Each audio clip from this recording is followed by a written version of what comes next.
Septième commandement, tu apprécieras ce que tu as, pas ce que tu n'as pas. Je répète, tu apprécieras ce que tu as, pas ce que tu n'as pas.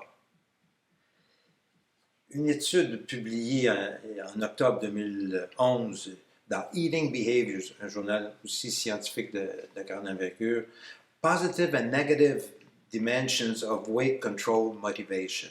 C'est une découverte extraordinaire.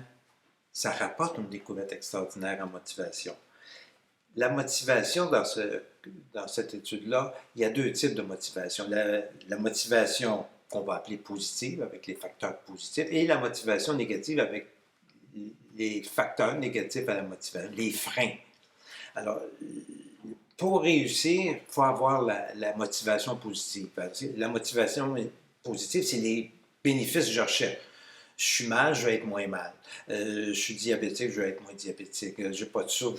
Alors, et la plupart des gens, au moins ceux qui nous consultent, ont cette motivation positive. Mais ce qu'on s'est rendu compte dans l'étude, c'est que même ça prend la motivation positive, mais ça n'assure pas le résultat à long terme. Ce sont les facteurs négatifs qu'on doit éliminer, les freins à la motivation. Sinon, on a beau être motivé positivement, on ne réussira pas si on a trop de freins.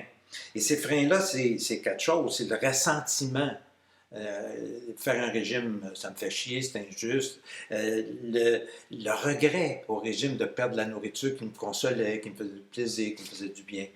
Le sentiment d'impuissance, c'est trop d'efforts pour moi, je ne me sens pas capable de faire ces efforts-là. Et le quatrième frein, c'est le doute d'en réussir. Si je fais tout ça, puis ça ne marche pas.